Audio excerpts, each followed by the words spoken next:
You know, castles are so much more than just stone walls. They're symbols of power, they're fortresses, and for 1,000 years, they've basically defined the entire British landscape.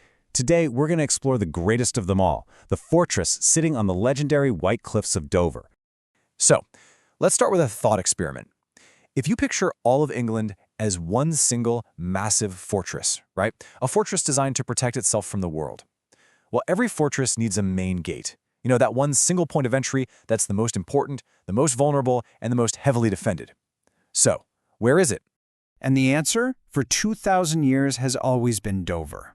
It's not just some town that happens to have a castle. It is the key to the entire kingdom. Any invasion, any major attack, it had to come through here first. And that is why it was defended by one of the greatest fortresses on the entire planet. The name Dover actually comes from an ancient word for water, and you can totally see why. I mean, this is the very edge of the kingdom, the narrowest part of the English Channel, only 21 miles away from France.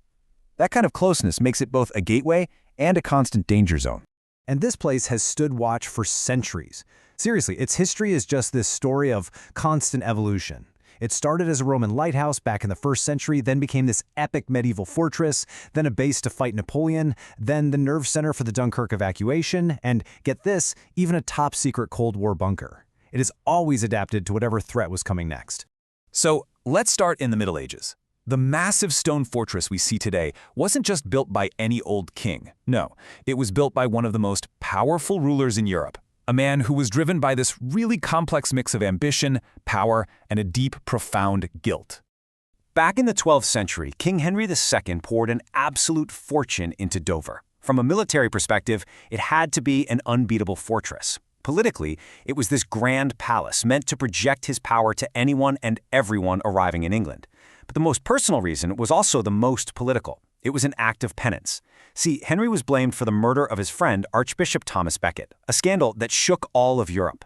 By building this incredible castle right at the gateway for pilgrims visiting Becket's shrine, Henry basically turned his guilt into this stunning display of royal authority and piety. But Henry II would never see his creation tested in war.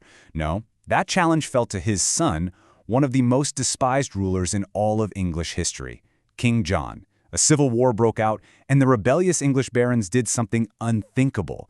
They invited a French prince to invade and take the throne for himself. So this French prince, Louis, he quickly took control of a lot of southern England. But he absolutely knew, he couldn't hold it without taking Dover Castle. So that raised a huge question for his forces. How in the world do you attack what was, at the time, the most powerful fortress in the country? I mean, just throwing rocks at the walls with catapults, that wasn't going to work. The French had a brilliant idea. Instead of going over the walls, they decided to go under them. They used Dover's famous soft white chalk cliffs to their advantage. Their engineers tunneled in secret, aiming right for the foundations of a single gatehouse tower. The plan was pretty simple. Collapse the tower from below and create a rubble ramp for their soldiers to storm in. And you know what? It almost worked. But the English defenders just barely managed to hold them back. Okay, let's jump forward 600 years.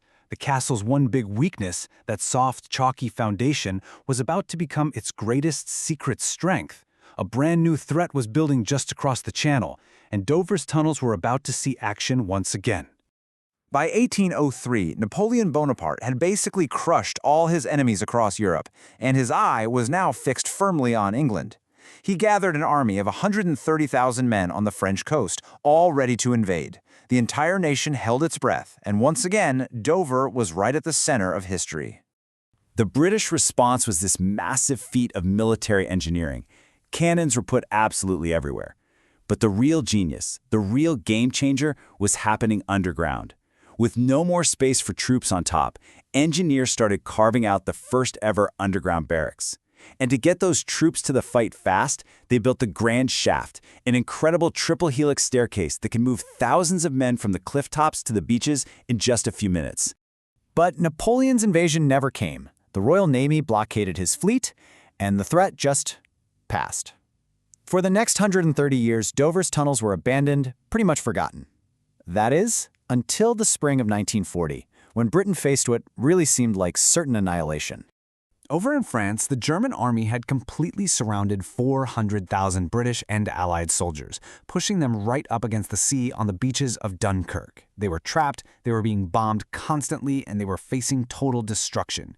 A rescue mission was desperately needed, but the whole task just seemed utterly impossible. The man in charge, Vice Admiral Bertram Ramsay, was, well, deeply pessimistic about the whole thing. His most optimistic hope, his best-case scenario, was to rescue maybe 45,000 men before the beaches were completely overrun. That's just a tiny fraction of the total force. So where was this desperate operation, codenamed Dynamo, being run from? Well, the nerve center was hidden right here, deep inside those same secret Napoleonic tunnels beneath Dover Castle. They were transformed into a top-secret military command center buzzing with activity 24 hours a day. The operation itself was just chaotic and brutal. This quote from Vic Viner, a veteran of the rescue, it just gives you a sense of the sheer physical exhaustion and the danger. While Ramsay was coordinating this huge fleet of destroyers and hundreds of civilian little ships, the men on the boats and on the beaches were literally fighting for their lives. But then, the miracle happened. Over 9 frantic, desperate days, the operation succeeded beyond anyone's wildest dreams. Remember, the initial hope was to save 45,000. The final number? Over 338,000 soldiers were brought home. The core of the British Army was saved, and the whole thing was orchestrated from the tunnels of Dover Castle. After World War II, the very nature of war changed forever. A new, invisible kind of threat emerged, and the castle's tunnels were given one last, top-secret role to play. So as the Cold War got more and more intense, the British government started planning for the unthinkable, a nuclear attack. The deepest level of the tunnels, codenamed Dumpy, was secretly converted into a regional command center, a bunker designed to house the government of Southeast England in the event of Armageddon. It's wild when you think about it. The nature of the threat had completely changed. In medieval and Napoleonic times, enemies were visible, the attacks were physical, and your defenses were made of stone. But in the Cold War, the enemy was invisible. This silent, pervasive threat of radioactive fallout, which required a defense hidden deep, deep underground. But here's the ultimate irony. The castle's greatest geological advantage, that soft chalk that made digging all those incredible tunnels possible, it became its fatal flaw. Officials realized the chalk was permeable. So in a nuclear disaster, radioactive rainwater would eventually just seep right through the rock and into the bunker, poisoning everybody inside. Thankfully, that final defense was never needed. For 2 millennia, Dover Castle has adapted, from a Roman lighthouse to a nuclear bunker, always standing as the guardian of the nation. It's just this powerful testament to resilience and bravery, which leaves us with one final thought. After guarding England for 2,000 years, what threat will it face next?